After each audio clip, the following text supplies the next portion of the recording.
बताइए। Yes sir.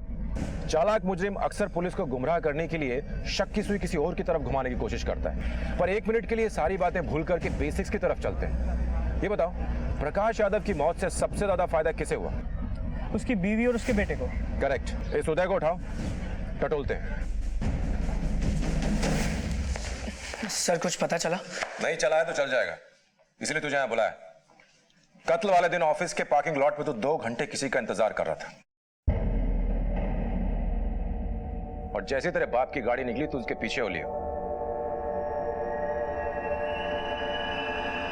CCTV footage में सब कंफर्म हो गया है। नहीं सर, वो ऐसे सर तेरे बाप की मौत से सबसे ज्यादा फायदा तुझे ही होने वाला था। सच सच कबूल कर ले, नहीं तो इतना कूटेंगे कि तेरी हड्डियां जुर्म कबूलेंगी तेरा। देखिए सर, मैं मानता हूँ उस दिन मैं अपने पापा को मारने के इरादे से ही गया था, लेकिन फिर मेरी गर्लफ्रेंड राशि के साथ मेरी बात हुई और उसके साथ बात करने के बाद मैंने सोचा कि ये आदमी तो मारने के लायक भी नहीं है। झूठ बोलने में पीएचडी हासिल की है साले ने। सच बोल। सर मैं सच बोल रहा हूँ, वो आदमी बाप खिलाने के लायक नहीं था, एक नंबर का गिरा हुआ आदमी था। उसने मेरी माँ की जरा भी कदर नहीं की। दिन ब दिन उसकी हरकतें घिनौनी होते जा रही थी सर। एक दिन तो हद ही कर दी उन्होंने, लड़कियों को घर लाना शुरू कर दिया अपनी अय्याशी के लिए। क्या हो रहा है यहाँ पे? ये क्या बदतमीजी चल रही है? बेशरम लड़की, ये मेरा घर है, कोठा नहीं। चल। मुझे क्या बोल रही हो? अपने पति को संभालो, जबरदस्ती लेकर आए मुझे, समझी? मेरे ही बेडरूम में खड़े होके मेरे ही पति के साथ रंगलियां मनाती है और इतनी बेशर्मी निकल। चुप! मुझे रोकेगी? इसे बाहर निकालेंगे।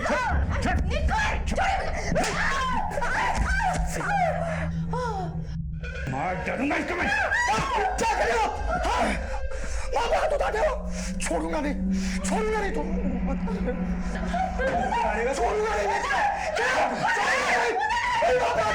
नहीं होते बेटा, नहीं बेटा, नहीं बेटा, नहीं।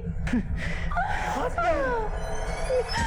मत उठाना, समझे? जी तो चाह रहा था मैं उसे उसी वक्त मार दूं। बुड्ढे ने सारी हदें पार कर दी थी सर, और मैं अपनी माँ की दुर्दशा देख नहीं पा रहा था। मेरा दिमाग हट गया था। 3 दिन से मेरे दिमाग में एक ही बात चल रही थी कि sir I was actually out of control. मैं उसे मारने ही जा रहा था कि मेरी गर्लफ्रेंड राशि ने मुझे रोक लिया, वरना मेरे ही हाथों नरक जाता बुड्ढा। तो तूने नहीं मारा? नहीं। मरवाया? किसको दी सुपारी? नहीं सर, मैंने कोई सुपारी वुपारी नहीं दी। मैंने किसी को नहीं मरवाया। इनफैक्ट उस दिन मैंने उनको ज्यादा देर तक फॉलो भी नहीं किया था। वो कंकरिया टोल बूथ से आगे जाकर मैंने यू टर्न ले लिया था। मैं बहुत डिस्टर्ब था और मेरा मूड ठीक करने के लिए राशि मुझे अपने साथ फिल्म देखने ले गई। सर आप चाहे तो राशि से पूछ सकते हो। कंफर्म करो। सर फाइल को ले आए हैं।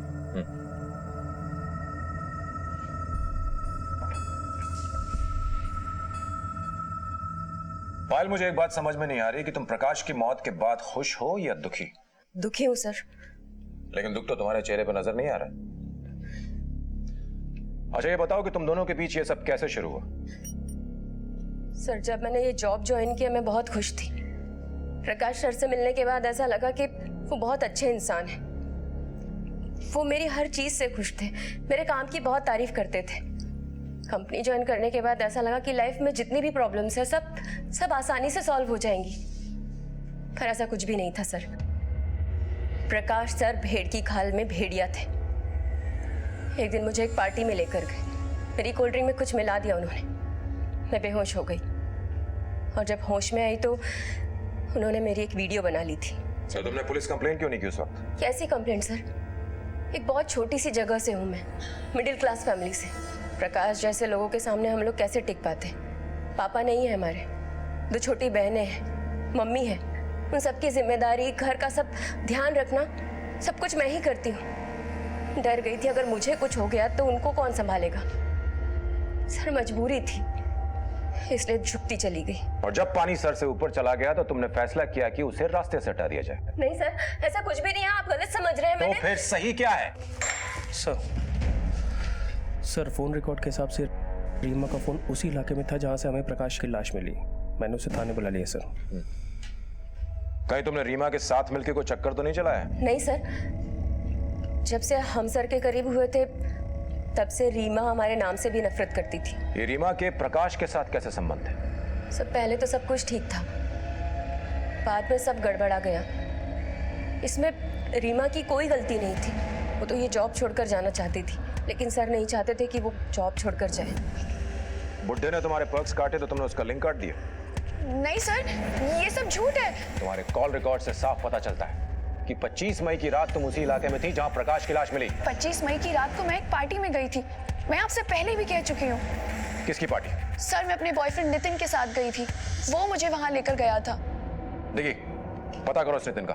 सर एटीएम की सीसीटीवी फुटेज आ गई सर।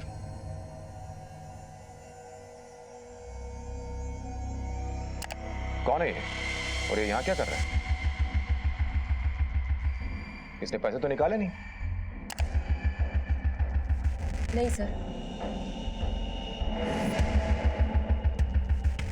ये तो देवेंद्र है। तुम जानते हो उसे? हाँ सर, हमारे प्रोडक्ट्स का डिस्ट्रीब्यूशन करता है। कहाँ मिलेगा? सर वो तो पता नहीं। इसका नंबर और एड्रेस दो। सर मुझे ऐसे लग रहा है कि इस मर्डर के पीछे वजह कुछ और है, पर हमें गुमराह करने के लिए उस आदमी का लिंक काट दिया गया था ताकि हमें ऐसे लगे कि इसके पीछे कोई लड़की हो। सर वरना एक अकेली लड़की किसी आदमी को इतनी बेरहमी से कैसे मार सकती है? पॉइंट है, बस ये देवेंद्र एक बार सही खांचे में फिट हो जाए, फिर दूध का दूध और पानी का पानी हो जाएगा।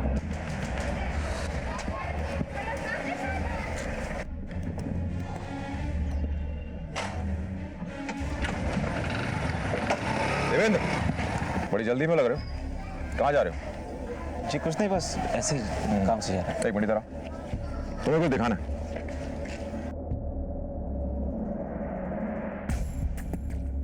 तुम उस दिन वहां क्या कर रहे थे? जी बस पैसे निकालने गया था। प्रकाश यादव जहां से पैसा निकालता है तुम भी वहीं से निकालते हो? सर वो एटीएम मेरे घर के पास से ही है, तो इसलिए गया था। पर तूने उस दिन पैसे तो निकाले नहीं। सर वो उस दिन प्रकाश जी से अचानक मुलाकात हो गई तो बातों बातों में रह गया, तो इसलिए भूल गया था सर। ये बताओ, प्रकाश यादव के साथ कोई और भी था? जी नहीं। तो इतने परेशान क्यों दिख रहे थे? सर मुझे तो ऐसा कुछ लगा नहीं, मतलब जैसे वो हमेशा होते वैसे ही थे, बस ज़रा सी पी रखी थी। क्या बात हुई उनसे? कुछ नहीं सर, बस इधर उधर की बातें, क्या चल रहा है वगैरह। प्रकाश जी ज़रा रंगीन मिजाज आदमी है ना सर, तो कह रहे थे कि ऑफिस की एक नई फीमेल स्टाफ चाहिए। तो तुमने क्या कहा? मैंने यही कहा सर, ढूंढ के बताता हूँ आपको। बिना बताए शहर से बाहर मत जाना। हाँ रघु बोलो। सर मैं उदय की गर्लफ्रेंड राशि के घर के बाहर खड़ा हूँ। उसके पिता ने कंफर्म किया है कि उस रात उदय राशि के साथ फिल्म देखने गया था।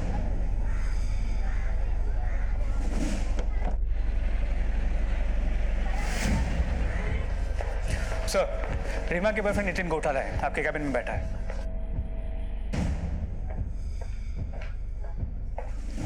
Hello sir. नितिन, तुम 25 मई की शाम अपनी गर्लफ्रेंड रीमा के साथ कहाँ पर थे? मैं और रीमा उस दिन सर हमारे एक दोस्त के घर में पार्टी थी, बस वहीं गए थे। लेकिन सर आप ये सब क्यों पूछ रहे हैं? सवाल नहीं, दोस्त का नाम? सर साकेत वर्मा। इस दोस्त का नाम और एड्रेस लो और पता करो, और उस पार्टी में कुछ और लोग भी आएंगे जो इसको जान। बैठो। Thank you sir. तो कुछ काम की बात कर लेते हैं, आई मीन टारगेट फिक्स कर लेते हैं। Okay sir. ये है तुम्हारा टारगेट।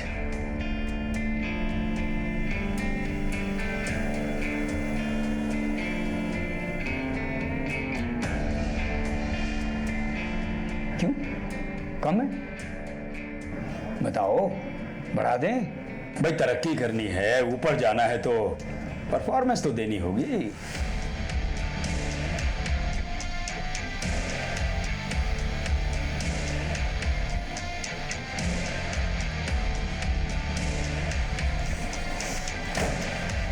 अब इसके ऊपर जाने का इंतजाम मुझे करना ही पड़ेगा। साला ठरकी पुट्ठा।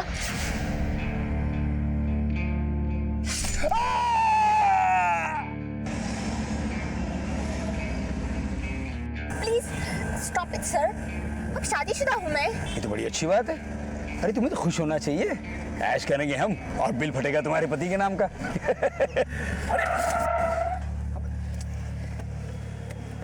अरे कहाँ जा रही है तुम? मेरे पति को अगर पता चला ना तो वो खून कर देगा तुम्हारा।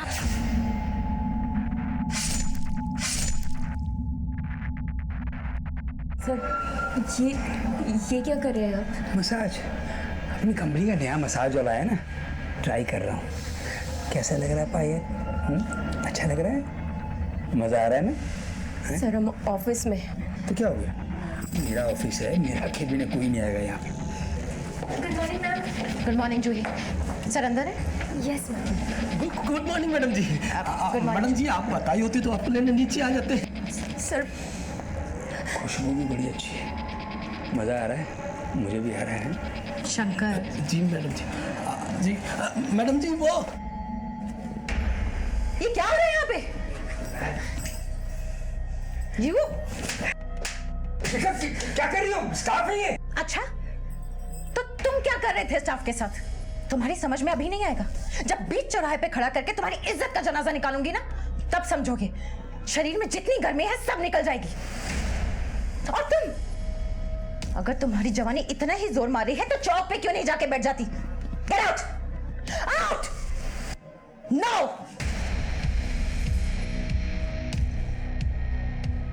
अगर अभी भी नहीं सुधरे ना, तो तुम्हारी जवानी जो बहुत भड़क रही है उसे काट के फेंक दूंगी।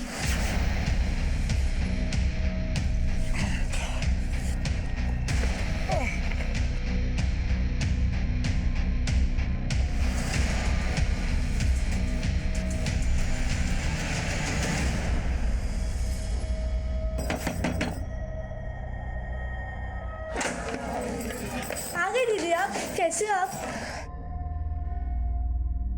दीदी कैसा रहा आज का दिन? ठीक था। आ गई पायल?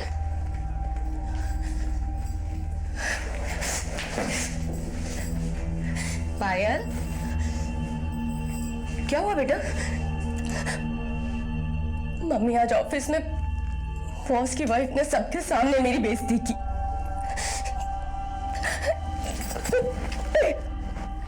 चुप हो जा बेटा, चुप हो जा। ऐसा है तो छोड़ दे नौकरी, दूसरी नौकरी ढूंढ ले।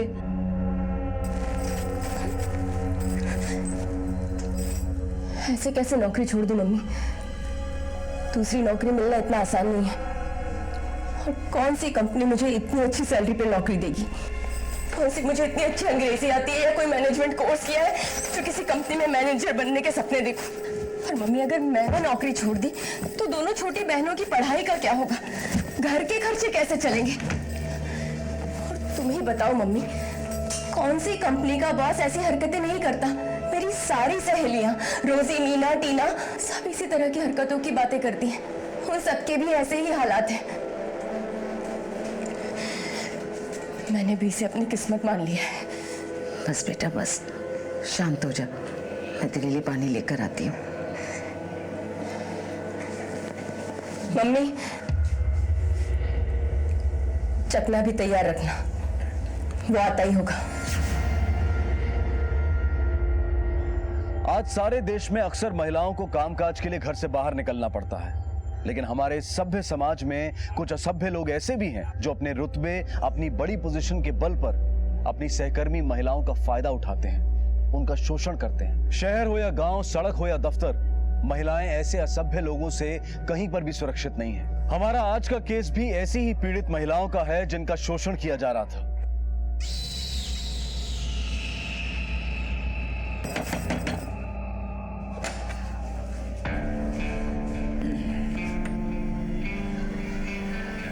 पायल, तेरे सर आए हैं। कैसी है तू? हैं? खेलो खेलो, शाबाश खेलो।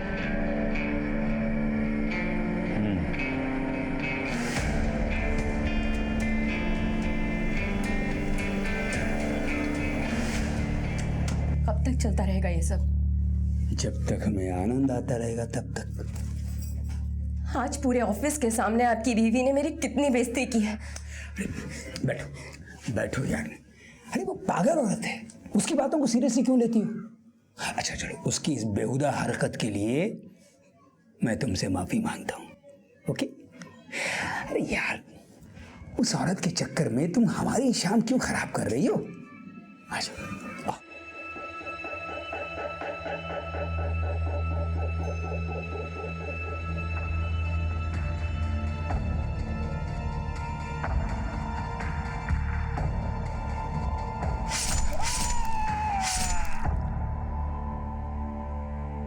सर, वो आखिरी दिन था जब सर घर आए थे। उसके बाद ना तो वो आए और ना ही उनका फोन। मैंने एक दो बार उनका फोन ट्राई किया था, लेकिन फोन स्विच ऑफ था। कमाल है, तुम्हें भी बताकर नहीं गए? तुम्हें तो बताकर जाना चाहिए था। सर मैं उनकी वाइफ नहीं हूँ जो कहीं भी जाने से पहले वो मुझे बता कर जाए। रघु, सर। प्रकाश के सारे कॉल रिकॉर्ड चेक करो और पता लगाओ कि उसका आखिरी लोकेशन क्या था। Yes sir. ऐसा पहले भी कभी हुआ है? नहीं सर, पहले कभी बिना बताए इतने दिनों के लिए नहीं गए। उनका किसी से कोई झगड़ा, दुश्मनी वगैरह? नहीं सर।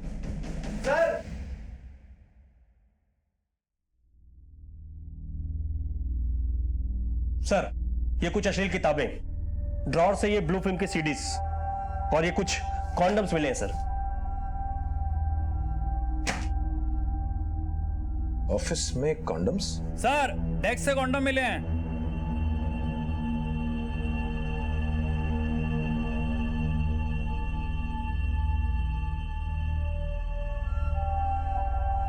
किसकी डेस्क है? इन रीमा जी की। सर, आपने प्रकाश सर के अकाउंट की डिटेल्स मांगी थी, वो इसमें है। इसमें लास्ट ट्रांजैक्शन 25 मई को किया गया है 45,000 का। हाँ सर, उस दिन रात को सर ने 90,000 दो अलग अलग अकाउंट से निकाले थे और सर अक्सर ऐसे पैसे निकालते ही रहते हैं। लेकिन वो ऐसा क्यों करते हैं? सर बड़े लोग हैं तो उनके शौक भी बड़े ही रहेंगे ना। रघु, सर। इस एटीएम की सीसीटीवी फुटेज निकालो और चेक करो। सर की एक बात तो थी, सर की ना तो मेम साहब से बनती थी और ना तो छोटे साहब से, आए दिन कचकच होती रहती थी।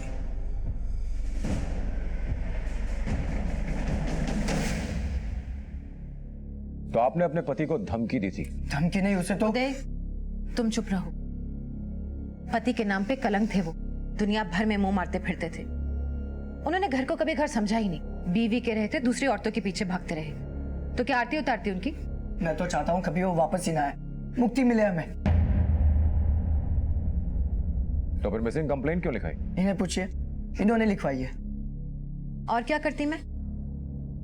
आप ढूंढ दीजिए, अपनी कंपनी और तलाक दोनों ले लूंगी उनसे। सर कॉल रिकॉर्ड चेक कर लिया, सभी से पूछताछ कर ली, लेकिन कहीं भी कुछ नया नहीं मिला। सर कहीं इन्हीं माँ बेटे का तो खेल नहीं हो सकता है। संगीता हर्बल शिखा के पिता की कंपनी है जो उसे विरासत में मिली, और प्रकाश ने एक बार वो कंपनी अपने नाम करवा ली, उसके बाद बीवी को कौन पूछता है? उसका बेटा उदय भी उसके साथ काम करता था, लेकिन जब उदय ने विरोध किया तो प्रकाश ने उदय को कंपनी से निकाल दिया। प्रकाश के इर्द गिर्द जितनी भी लड़कियां और औरतें थी उसने शोषण तो सभी का किया है, और अब वो गायब है। इसलिए शक सभी पर जाता है, लेकिन सबूत किसी के भी खिलाफ नहीं है। और ये जब से गायब है तब से ना तो कोई फिरौती का कॉल आया है, ना ही कोई बैंकिंग ट्रांजैक्शन हुआ है, और अब उसका फोन भी स्विच ऑफ। देखिए मुझे तो लगता है कि इसका खेल खत्म हो गया।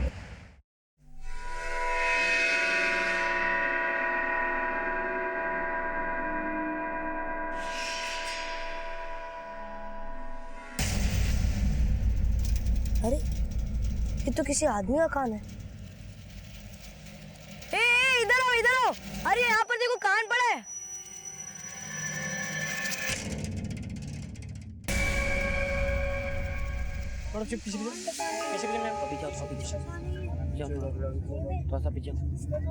किसने देखा है कान?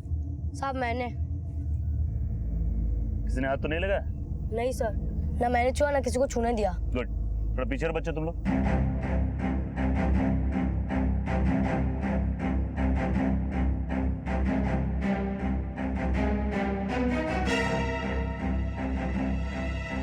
आइए सर, देखिए ये है।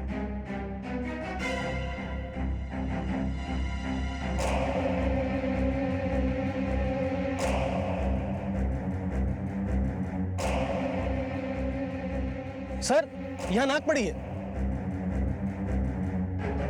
सर यहाँ पर एक लाश पड़ी हुई है।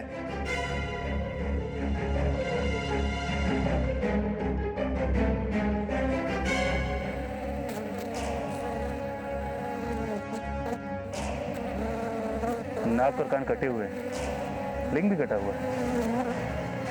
बड़ी बेरहमी से मारा इसे।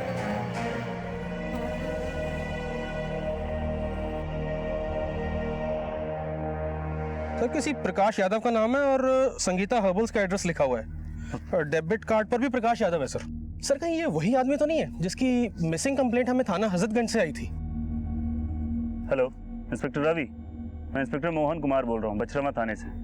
हमें एक डेड बॉडी मिली है प्रकाश यादव नाम की। जानते हो, उनसे भी चेक करो। जी, नंबर 2।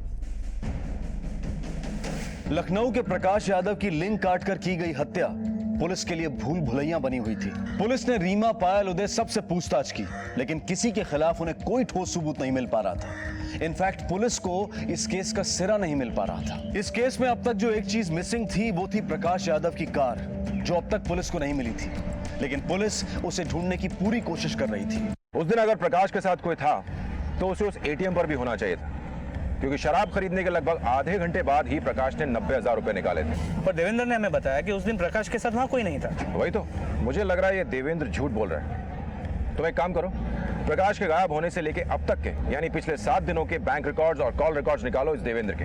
सर, देवेंद्र की इस बैंक स्टेटमेंट के मुताबिक उसने पिछले 7 दिनों में कोई अमाउंट नहीं निकाली है। देखो जी, लोग एटीएम इसलिए जाते हैं क्योंकि उन्हें पैसों की जरूरत होती है, और देवेंद्र भी उस दिन पैसे निकालने के लिए गया। चलो माना उस दिन वो भूल गया, लेकिन अगली 7 दिनों तक उसे पैसों की जरूरत नहीं पड़ी। बड़ी अजीब सी बात। सर, क्या ये हो सकता है कि उसी ने प्रकाश को मारकर उसके सारे पैसे चुरा लिए हों? हो सकता है। उसके कॉल रिकॉर्ड चेक करो, पता करो।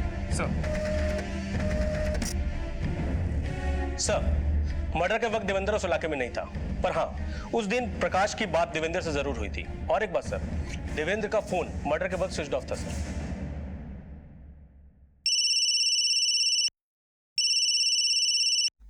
साहब, वो आप चोरी हुई वाली गाड़ी ढूंढे थे ना, वो मिल गई है, लेकिन टुकड़ों में। गाड़ी भी टुकड़ों में और मालिक भी। सलाम साहब। आई साहब। अरे राजू भाई, हाँ, ये साहब आए हैं। सलाम साहब। सलाम साहब। वो साहब को गाड़ी के पर्स दिखाओ। हाँ, आइए साहब, आइए। ये वो इंजन साहब। नंबर बताओ। नंबर साहब ये रहा, एक सेकंड, ये रहा साहब, 31E 44215। यही है।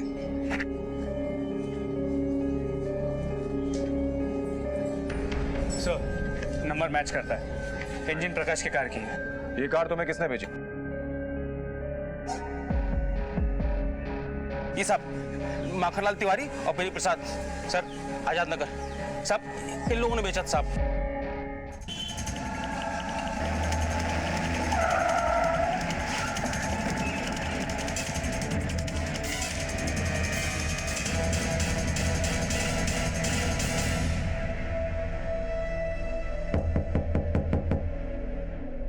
मैं देखता हूँ।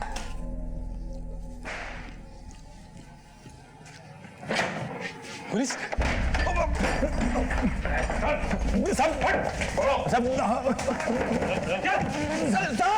सर, अरे क्या साहब बताइए ना साहब। तुम दोनों ने प्रकाश यादव की कार कहां से चुराई? वो 2 दिन से एक ही जगह पे खड़ी थी साहब, तो हमने उसे उठाकर बेच दिया, उसके बॉडी पार्ट बेच दिए बस। तू बता सर, कहां से तेरी गाड़ी? वो रास्ते में खड़ी मिली थी सर, और हमने उठाकर उसके पुर्जे पुर्जे बेच दिया सर। हम सच बोल रहे सर। आज तक हमको गाड़ी खड़ी नहीं मिली, तुम दोनों को मिल गई। सब बताता हूँ साहब, वो कार दरअसल हमें रीमा जी ने दी थी ठिकाने लगाने के लिए, हमने लालच में आके उसे बेच दिया साहब। रीमा जी ने? हाँ साहब, रीमा जी। अब तुम दोनों सीधे सीधे अपना जुर्म कबूल करते हो या फिर हमें कोई दूसरे पैंतरे आजमाने पड़ेंगे? सर हमने कोई जुर्म नहीं किया है, मेरी बात का यकीन कीजिए। ये नौटंकी बंद करो और सच सच बताओ। तुमने जिस आदमी को प्रकाश यादव की गाड़ी को ठिकाने लगाने दिया था वो अब हमारी हिरासत में। मेरे पास सर की गाड़ी कहाँ से आएगी? देखिए, उन दोनों को लेके आओ। सर, अभी मालूम पड़ेगा। बताओ इन्हें कि इन्होंने तुमको गाड़ी कहां दी थी, बोलो। साहब, जिन्होंने चाबी दी थी ये वो मैडम नहीं है साहब। ये वो मैडम नहीं है? नाम क्या बताया था तुमने? रीमा। तो यही तो रीमा है। नहीं साहब, ये वो रीमा नहीं है साहब।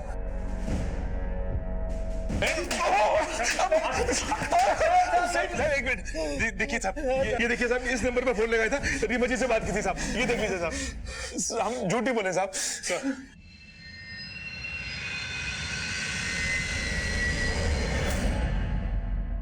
रीमा का नाम आने के बाद पुलिस को लगा कि एक केस सॉल्व हो गया है, लेकिन कहानी ने फिर से एक नया मोड़ ले लिया था। अब पुलिस की सारी उम्मीदें टिकी थी एक मोबाइल फोन नंबर पर। सर, ये नंबर स्विच ऑफ है। सर, मैंने बेनी प्रसाद और माखनलाल के फोन रिकॉर्ड चेक किए।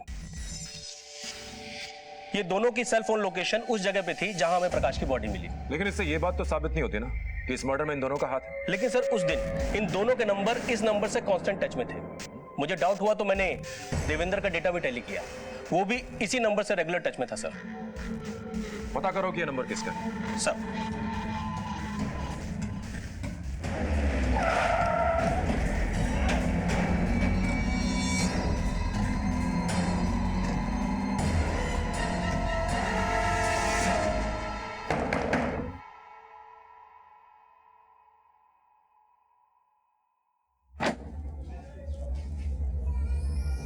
पायल कहाँ है? क्या बात है साहब? मैंने पूछा पायल कहाँ है? वो तो गई। कहाँ गई? कानपुर गई है, उसे नई जॉब मिल गई है। पर आप ये क्यों पूछ रहे हैं? घर की तलाशी लो। घर में ऐसे कैसे आ सकते हैं आप लोग? सुनिए, ये लोग घर में। मम्मा, नहीं कुछ नहीं होगा, तुम लोग डरो नहीं, मैं देखती हूँ।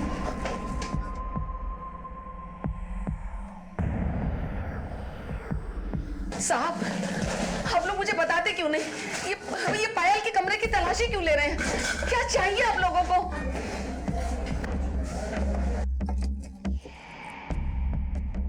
सर ये मोबाइल अलमारी में छुपा के रखा था।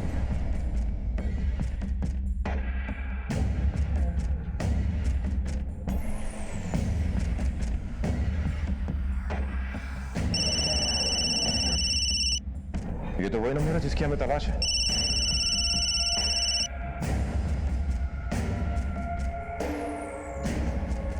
इसकी पूरी फोन बुक में सिर्फ एक ही नंबर सेव है, देवेंद्र का। इसका मतलब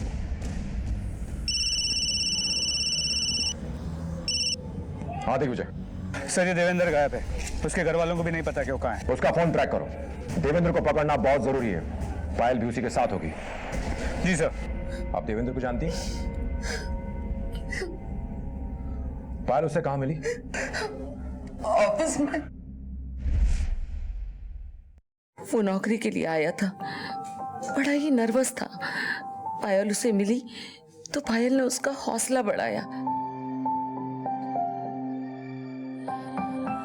उसके बाद दोनों मिलने लगे और जल्दी ही एक दूसरे को चाहने लगे। लड़का अच्छा था, घर आता, घंटों बातें करता, सबको हंसाता। मुझे लगा चलो पायल की जिंदगी तो अच्छी हो जाएगी, उस बुढ़े से छुटकारा तो मिल जाएगा। पर एक दिन ये क्या कर रहे हैं यहाँ पे? मेरा दोस्त है। दोस्त है तो घर से बाहर रखा करो इसे। चल निकल यहाँ से, चल। मेरे टुकड़ों पे पड़ के मुझसे दगाबाजी, खबरदार आइंदा यहाँ पे दिखाई दिया तो चल निकल। गप सर, लेकिन चल चल यहाँ से। इसे यहाँ मत बुलाया करो। हैं? चलो आ जाओ आ जाओ।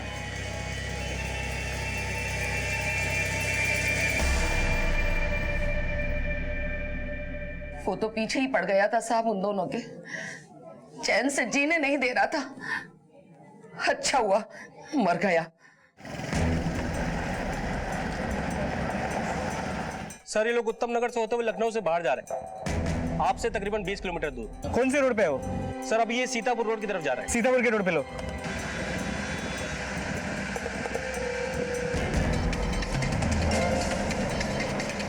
आगे से आप राइट ले लीजिए सर। यहाँ पे राइट लो, यहाँ पे राइट लो।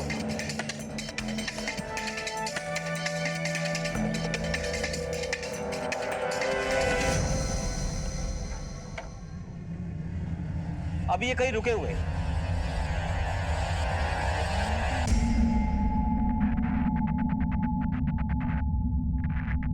सर आप पास तक पहुंच गए। लगता है वही है, लगता है वही है। चलो चलो जल्दी लो, जल्दी आगे लो। भाई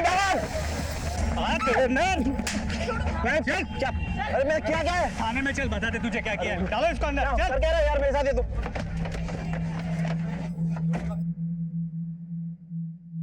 पायल हम सब जानते हैं तुम्हारे देवेंद्र और प्रकाश यादव के मर्डर के बीच में क्या कनेक्शन है।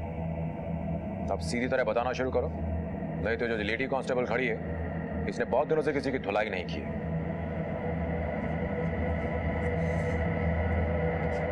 सर मैंने जब देवेंद्र को अपने और प्रकाश यादव के रिलेशन के बारे में बताया तो वो बहुत गुस्से में था।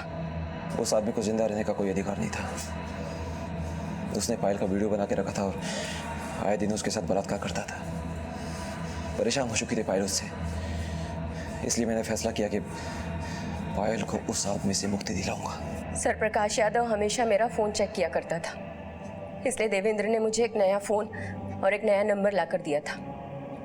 प्रकाश यादव की जानकारी के बिना देवेंद्र और मैं एक दूसरे से उसी नंबर पर बात करते थे। मर्डर वाले दिन मैंने प्रकाश को फ़ोन करके उससे माफ़ी मांगी और अपने अंकल के साथ डील करने की ऑफ़र भी थी, जिसमें कि लड़की और पैसे दोनों ही थे। लड़की और पैसे प्रकाश की कमज़ोरी थे, इसलिए वो मना नहीं कर पाया। ये लीजिए। चल रमेश, चलता हूँ। ठीक है प्रकाश भाई। वो आया, शराब खरीदी और गाड़ी में ही शराब पीनी शुरू कर दी।